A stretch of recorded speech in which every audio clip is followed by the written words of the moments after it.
Father's Day is being celebrated in 60 countries around the world. That's not enough as far as I'm concerned. But in the U.S., the celebration is dogged by a persistent and pernicious stereotype that many black dads are absentee parents. Well, we are joined here in the studio. Civil Rights Attorney Charles Coleman has been here for so many stories and segments. Charles, according to the government here, 70% of black children are born to mothers who don't have husbands. Those numbers here are very significant, and we hear these things all the time. But perhaps that's just a small part of the story. There's another narrative here that needs to be talked about, and I understand you have it. I think you're absolutely right, Julian. I think that when you look at the numbers outside of the proper context, you don't get the appropriate and complete story about what black fatherhood really is. Mm-hmm. One of the numbers that isn't talked about is that black fathers have been proven to be, on a day-to-day basis, more involved in the day-to-day lives of their children, whether they're married to the mothers, whether they're in the households, than any other group out there. And so statistics are funny because when you take them out of context, they usually don't tell the whole story. And I think what has happened is that the media has taken this narrative or these statistics and they've sort of run with it and created this mythical absent black father.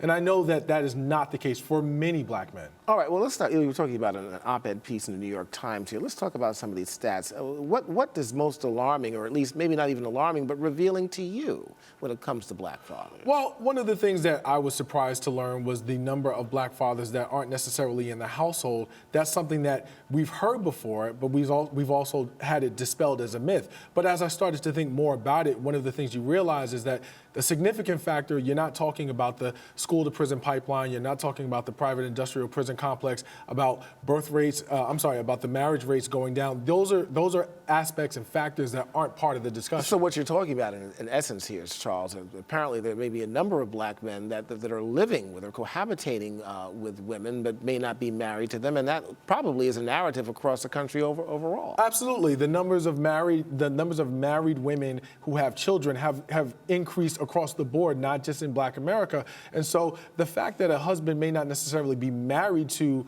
the mother of his child doesn't make him an absent father. And I think that that's a significant part of the narrative when it comes to black men. It may not necessarily be that they're married, but that does not mean that they can't be involved and that they aren't involved in the lives of their children. Interesting enough, I was looking at that same article here, and some of the percentages, according to the this particular author here, are very interesting in terms of the gap between white men, black men, Hispanic men when it comes to the nurturing aspects of black fathers in this country. You know, Julian, again, this is a narrative that we've heard before, and I think that it's been promulgated by a group of folks who would like to sort of believe or have people buy into this notion that black men just aren't there. I know that hasn't been my experience. I know it hasn't been the experience with so many other black men that I know in terms of that notion of an absentee dad. You know, all of my friends, even if their dads weren't necessarily, like we said, married to their fathers, had fathers who were around, had father figures who helped nurture them in that way. Information is a very dangerous thing in the hands of those who want to keep people either ignorant or what they want to maintain their own power base. I have the same experience as you, and I grew up in a middle-class neighborhood in St. Albans, Queens. Everybody I knew had a father. So we grew up right around the block from each other, St. Albans as well. I go to a church now, has almost 40,000 members. Most of the families there have fathers. I'm kind of scratching my head. I'm hearing this other narrative, but I'm also looking at something for me that is vastly different. I'm not saying that necessarily there aren't single parents out there, and that's across the board.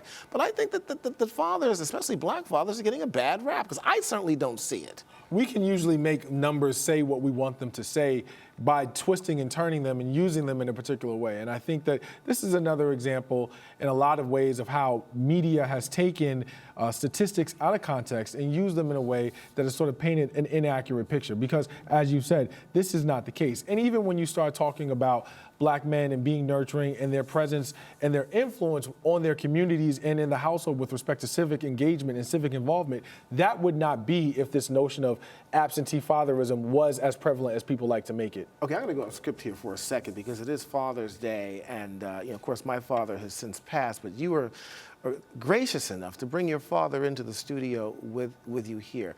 We can't put him on camera necessarily, but tell us about your father and what he means to you. So one of the things that I appreciate most about my dad is that he taught me a lot about manhood. And black manhood is something that is very unique and very special. And he's not a man of many words, but he is someone who I learned just from watching each and every day. He's a person who believes heavily in personal accountability and personal responsibility. And those are lessons that he taught me and lessons that have served me very, very well throughout the course of my life. So it is with a great deal of pride that I have him here in the studio and am able to celebrate another Father's Day with him. Oh, that's good. I'm glad for my father as well as we go to commercial break here. He died fighting discrimination, but I can at least say I may have not achieved everything in my life, but I've achieved a little bit more than him, and I hope that makes him proud as well. Amen. Charles Coleman, thank you for joining us here today for another segment for Rise Review. Thank you. All right. When we return, it's now officially summertime, so we'll look at the movies that are lighting up the big screen when the Rise Review continues. Stay with us.